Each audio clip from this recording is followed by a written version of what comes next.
oftentimes, and not a whole lot of times, I get the opportunity to do one of my favorite things as it relates to these interviews.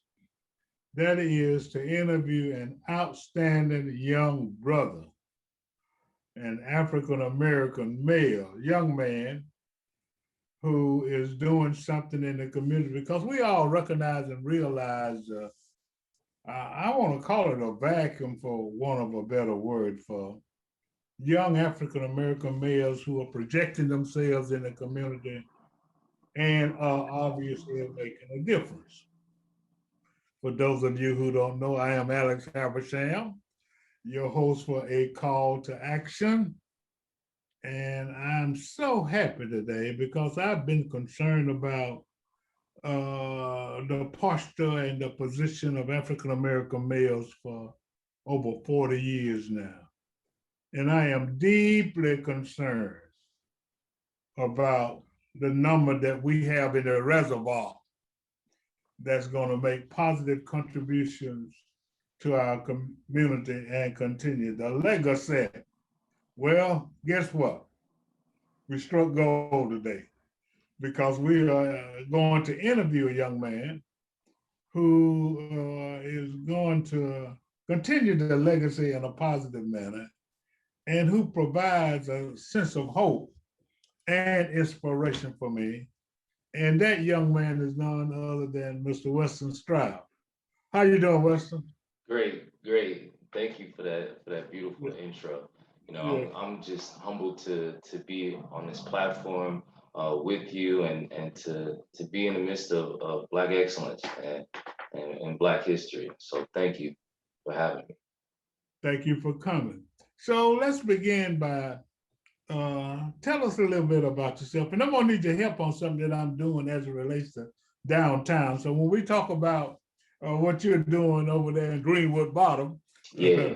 all those good things, I want to plug in what we're trying to do because what we need to do, we need to join, everything together. But tell us first about yourself. Okay. So I'll start off with me. So my name is Weston Stroud. I'm from Macon. I claim it proudly.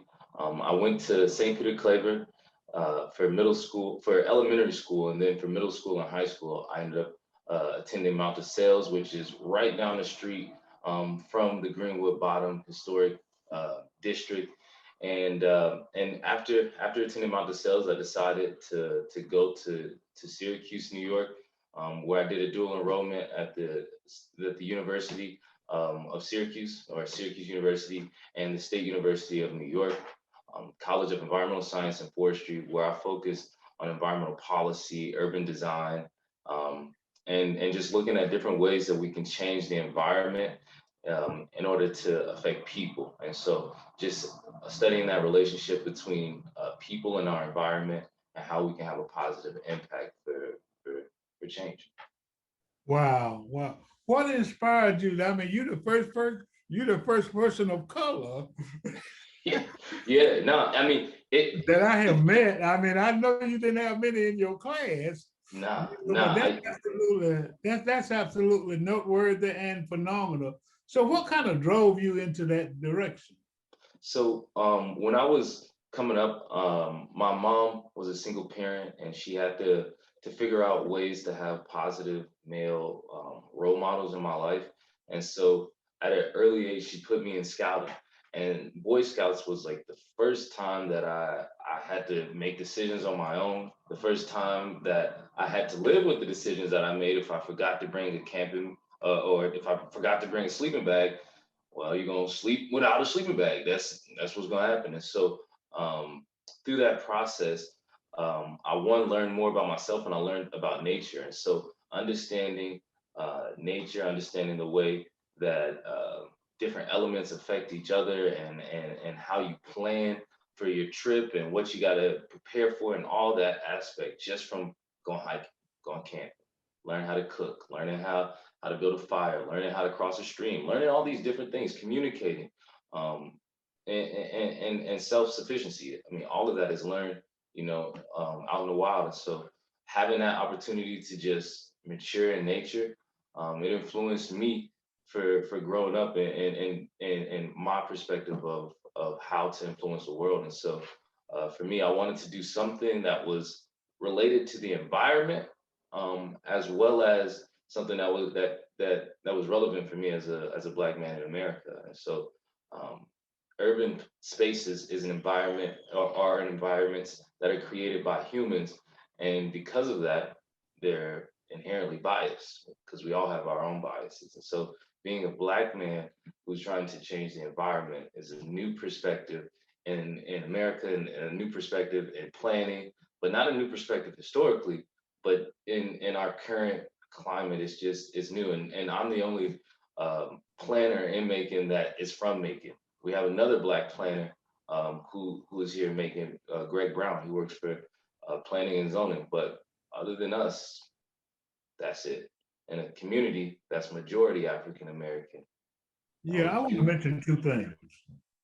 First of all, I think sometimes we overlook the fact that the Black community, African American community, is more adversely affected by environmental matters than other people because of neighborhoods, because of trash, because of poverty, because of the lack of health care.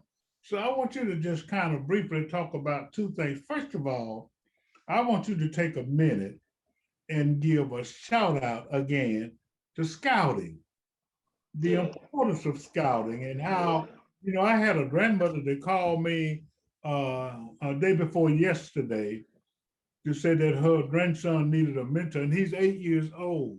And the first thing that came to my mind, individual mentoring, is good. I said, well, he ought to be in the Boy Scouts.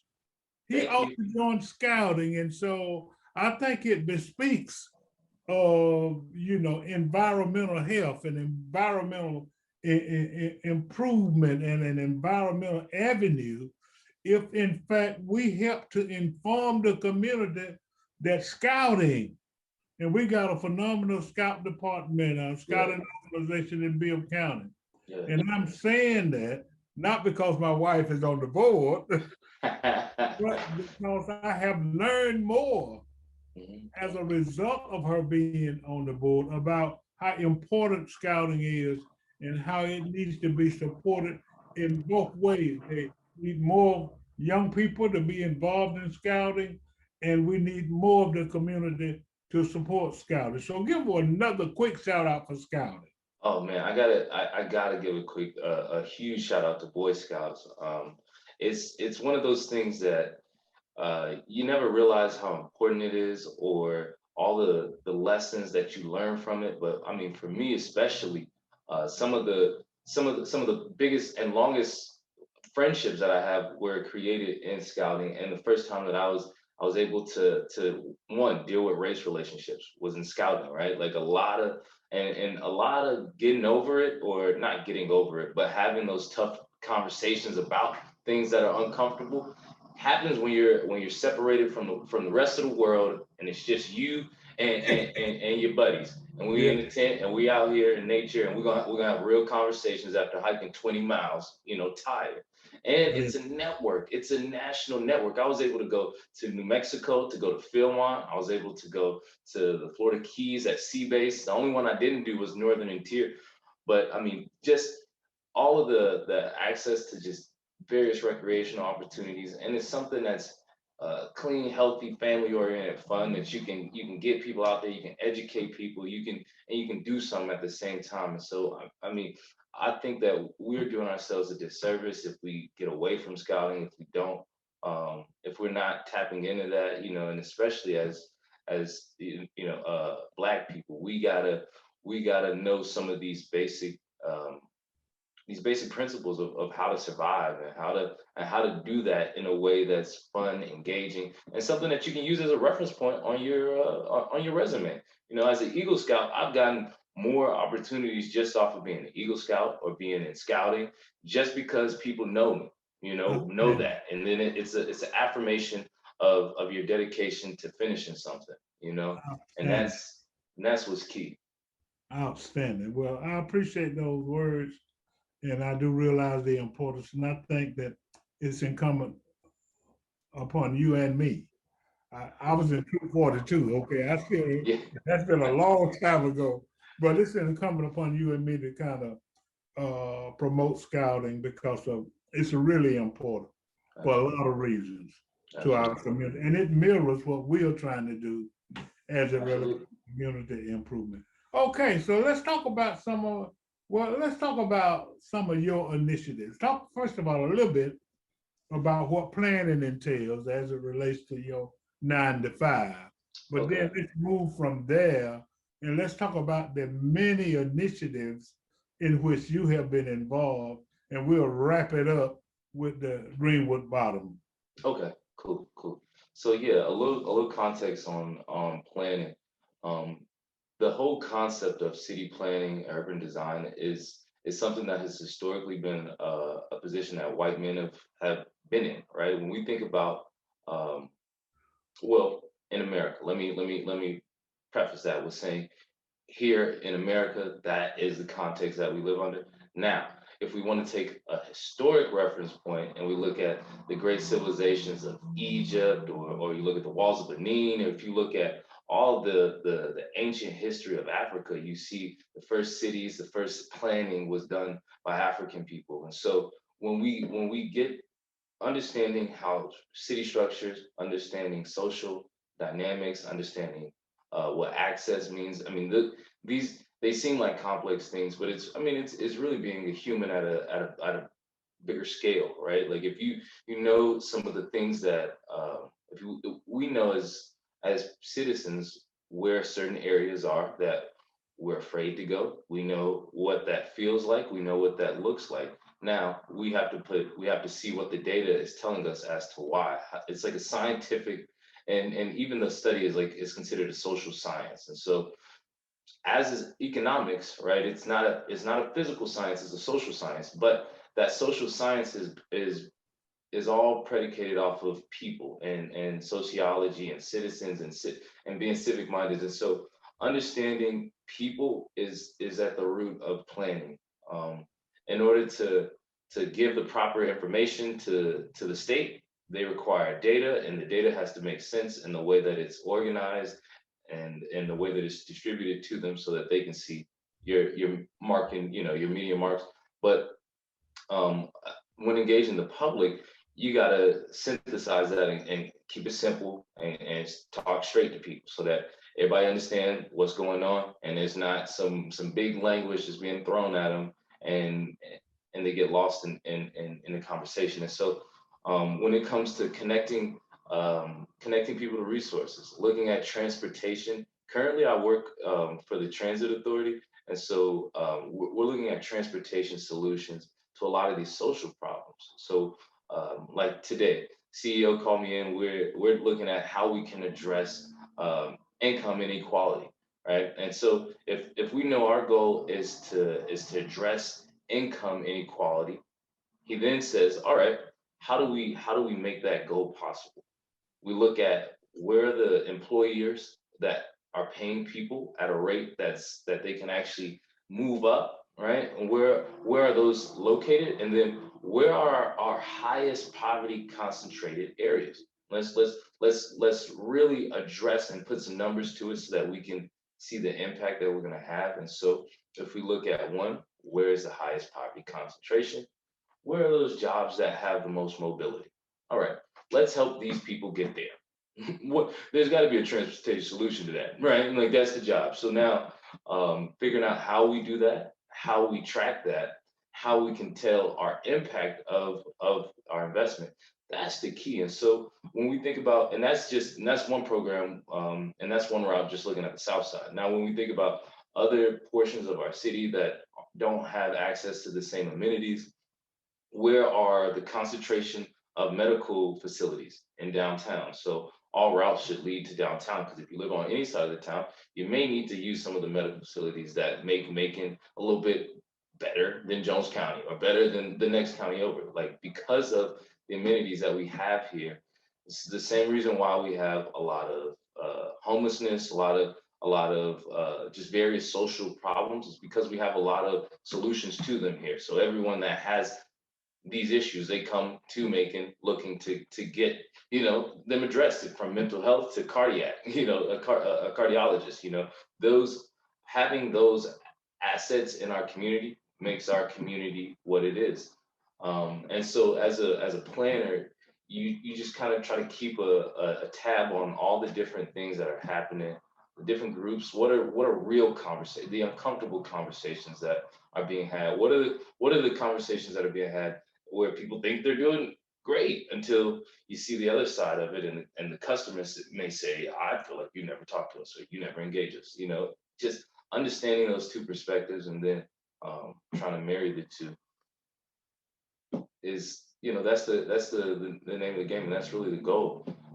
And one of my planning mentor, Mike Greenwald, he works with planning and zoning now. He always says, like, the best planners, you can't even tell that they're there.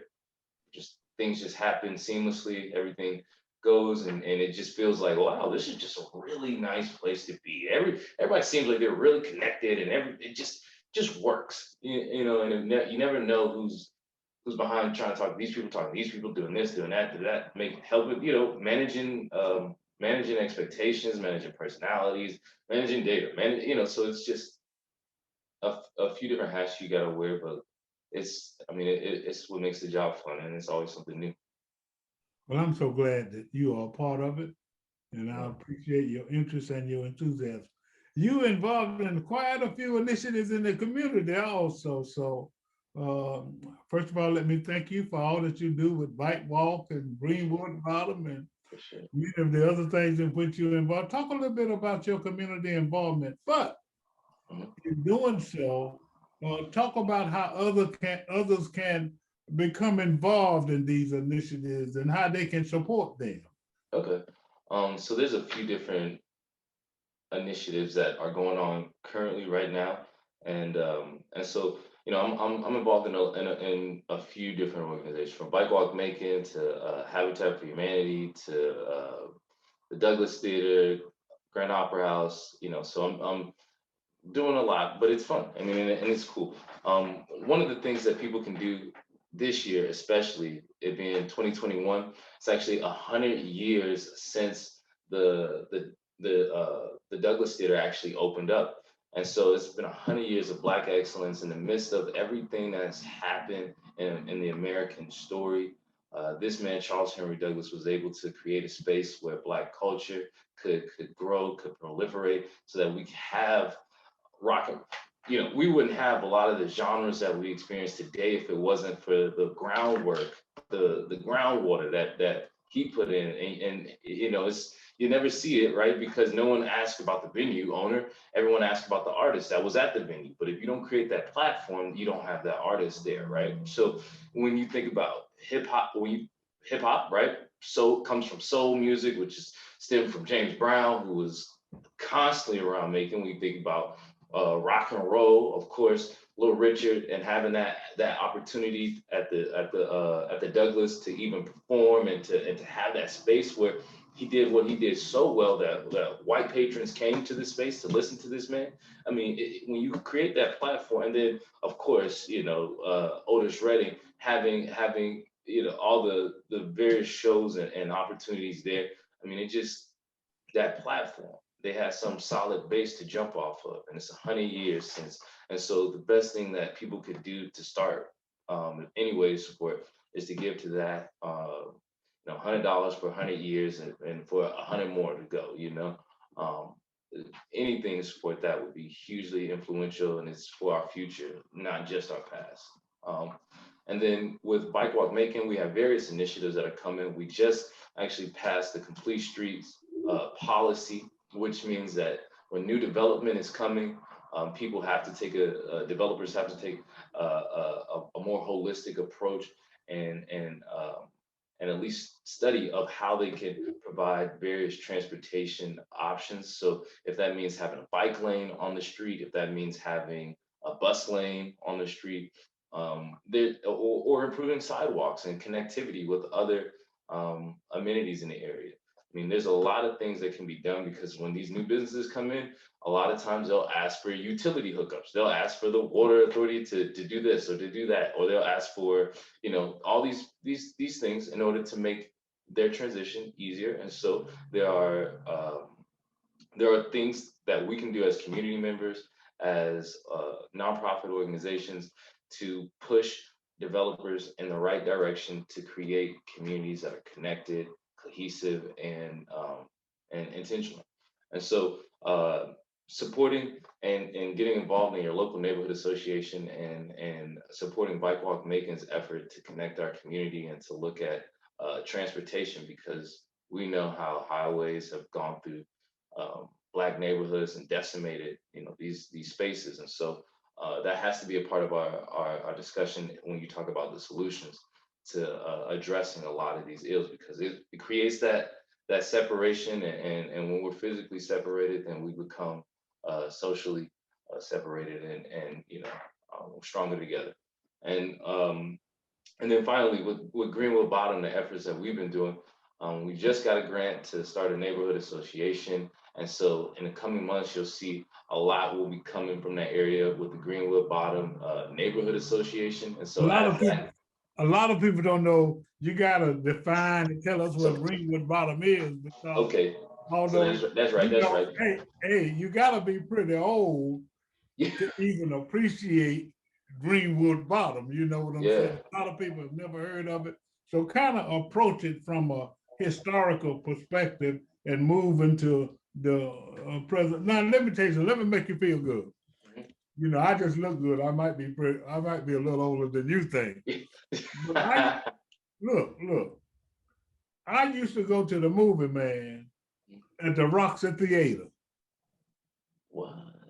Yeah, I didn't think you were old enough to be yeah. doing Well, I wasn't but two, but that. no, but I did. I mean, I was very, very, very, very young. Yeah. But I used to walk from Temple Heights to the Roxy Theater. So I remember used to watch Lash LaRue and Hopalong Cassidy Yeah. and all of those cowboys. So I mean, and at the time, and you talk about the Douglas, there were two movies that Black folk could go to. One was the Douglas downtown, but there again, you got that transportation involved in it, you Right. know. But I could walk to the Rock, and frankly, Weston, this is a call to action. I'm your host, Alex Habersham, interviewing a fine young man in Central Georgia who's involved in a lot of initiatives in the person of Mr. Weston Stroud, who is a planner, you know, who went to Syracuse University in environmental studies and planning, which is one heck of a major, and he's doing an outstanding job. Back to what I was saying. So, you know, I had to walk to the Roxy, and then there, have you ever heard of a Capitola? Yeah, the Capitola coins. Yeah. And so we Yeah. used to use those to get into the Roxy. So just talk about historically. That I gave you a little historical introduction on the Roxy Yeah. now. So Yeah. take it from there. And so that's a great, I mean, that the Roxy was a crown jewel of this historically Black neighborhood. So when we think about, let's take it way back. So when a lot of, after emancipation, a lot of newly freed Black people came to the Middle Georgia area. They actually left the coastal area, and a lot of them actually settled in Tybee, which is this historically Black neighborhood, and it has that name from the people who actually settled there. And so you have a place, Tybee, where it's a community where a lot of Black people, newly freed Africans came and settled. And so there was the housing area, but then you had the economic area, the area where you spent money, where your businesses were set up, right? And so the name Greenwood is derived from the Tulsa, Oklahoma Black Wall Street, right? That Black Wall Street in Tulsa, Oklahoma was hugely famous and known all like the states over. in the Black community, we had a few different newspapers, and there was just various ways of communicating and informing each other. And so Greenwood became a colloquial term used in a lot of Black communities across the nation. And so Macon, as our economic center of the Black dollar was formulating, that name became relevant, and Greenwood was the name that came from that. And then Bottom, that if you go throughout the United States, it's another colloquial term used by Black America. And if you like in Detroit, they have Detroit's Black Bottom. So that's just it's a name that also is a descriptor, but it's a common colloquial term, and so that's how you get even the name of Greenwood Bottom in that area, and that's kind of the social conditions that kind of brought upon. Okay, we're running out of time, so talk about what you're doing there. Say where it is, Okay, so address-wise, and talk about the initiatives that you got going on there. So Greenwood Bottom is from Oglethorpe Street, 2nd Street down to MLK, and then if you take Oglethorpe all the way over to Edgewood. And so what I actually want to grant, it's called a Emerging Cities Champions grant, to help kind of kickstart the area, right? And I guess the whole construct of it is a social entrepreneur. You're trying to create an entrepreneurial venture that has social impacts, and you can hire, use, improve, help the community. And so I got the grant to start a food truck park in the area. So right behind my background, if you see that the rusted building over my shoulder,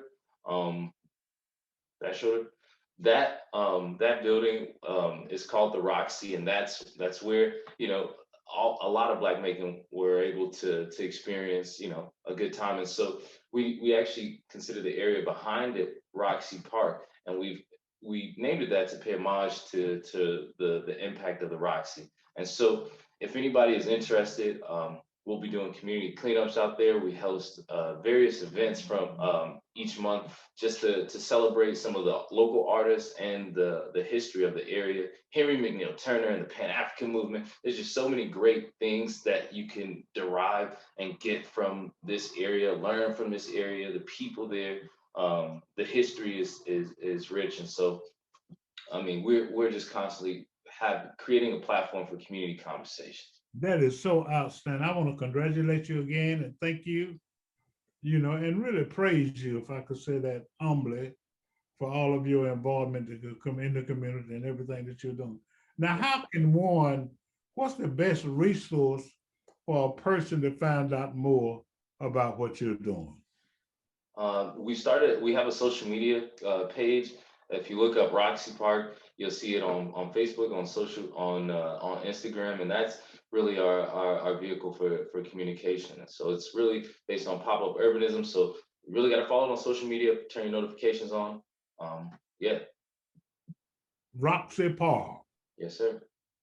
And that's a Facebook page. Yes, sir. There's a Facebook page and an Instagram. Oh, outstanding. This is a call to action. I'm your host, Alex Habersham, having interviewed Mr. Weston Stroud, a local guy.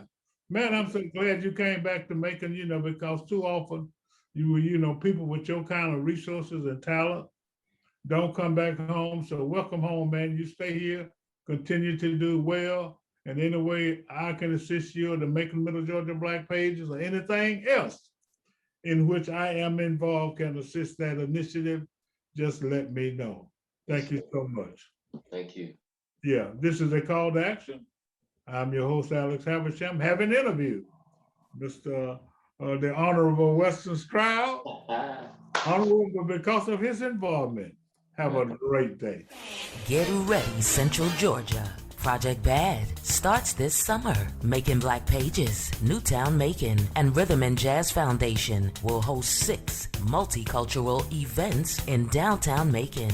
Project Bad is an initiative that seeks to broaden the diversity of downtown. BAD offers a family-friendly environment that encourages interactions, highlighting promoting and familiarizing the public with the dynamics of downtown Macon, with the initial event to be held on July 17th. Music by Ladies of Interchange. The 6 festival events will be held every second Saturday through December in the urban core areas and utilize the beautiful green spaces and other downtown venues like Rosa Parks Square, 3rd Street Park, the Tubman Museum, Georgia Sports Hall of Fame,